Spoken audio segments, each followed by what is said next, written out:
Monday Night Raw cooked. I mean, it cooked. Now let's get into the recap of what we missed out on Monday Night Raw. As y'all know, it was a pre-recorded version of it, so let's get to it. We had a Liv Morgan promo where she's gloating about that she became the first ever Crown Jewel champion and still has her world title, and that she put Rhea away and blah blah blah blah blah blah. Anyways, Jade and Bianca come out because they did make that deal where, okay, they retain their titles, so now a match between them, and it's getting all sorts of heated. And then Adam Pearce comes out to break up the commotion, and then we had the cinematic moment where Bianca slapped the shit out of Liv, which is what everybody wanted to see. So thank you, Bianca, for doing us the justice. Adam Pearce gets mad at Liv because of what she did to Rhea, which was fucking bullshit that she did that to her and Raquel. So Adam Pearce is punishing her by, oh, you don't think you're gonna defend that title and that she will have a number one contender, thus leading into the battle royale for the number one contender for the women's world champion, and Bianca and Jade are included. So this match is going on, and however, it starts planting the seeds of a possible Jade and Bianca split. I really hope not, but I mean, it is bound to come soon. So they get like a little stare off, and the next thing you know, Liv and Raquel take Bianca and Jade out of battle royale, and I'm just here like, okay, so you want to take them out, but you do realize you still have other competition going on.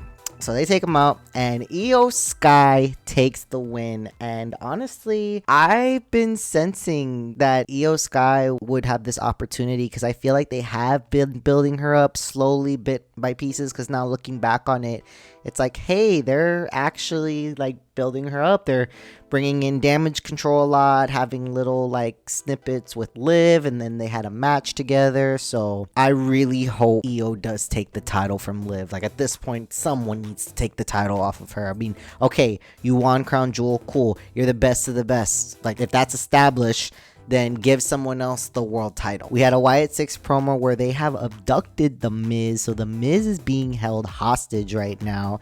And I love what they did there, showing flashbacks of The Miz Taraj when Bo Dallas was in it. And obviously there is still some beef there. So now The Miz is paying for his actions and everything he caused and who he's done wrong. R-Truth. We have our tag team match with the New Day versus the War Raiders, because they wanted to run it back for whatever reason. And of course, War Raiders would be taking the win.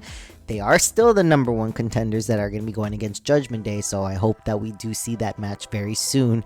And there was an off-screen segment where the War Raiders called out Finn, saying that his little friend did what he could in starting this intense beef, so hopefully this will be a really badass match for when this does come. We get an OG Bloodline promo, and when I tell you this cooked, this cooked! We had Sammy Uso come out, about to discuss about the actions that happened at Crown Jewel. We have Jay come out to confront him, to like basically clarify, like, was this done on purpose? We had Jimmy come out trying to instigate, starts this heated moment where Sammy cooked Jimmy. Like, holy shit, he fucking cooked him. And basically this is just getting very heated, and Jay asks Sammy to come to SmackDown and they could all talk things out like family, thus Jay admitting he was wrong, that Sammy is family, blood or not. I mean, he was the honorary Uso. This is fucking Sammy Uso. He's now acknowledged as family. Next up, we have Dragon Lee versus Chad Gable,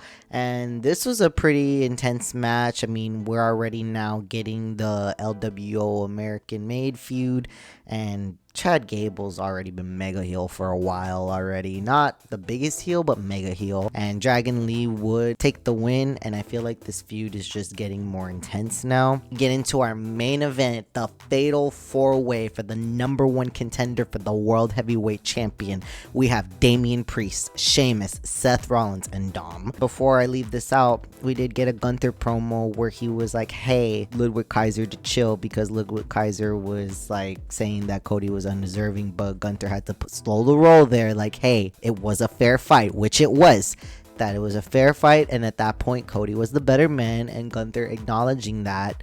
And now that Ludwig Kaiser has to take care of his issues, as well as Gunther is very determined to see who will be his #1 contender for his title. So the match is going on, and Sheamus is beating the shit out of Dom, and this is a really good fatal 4-way. And I will give Dom the fact that he was fighting by himself, and he did have a chance at winning, so I give him that.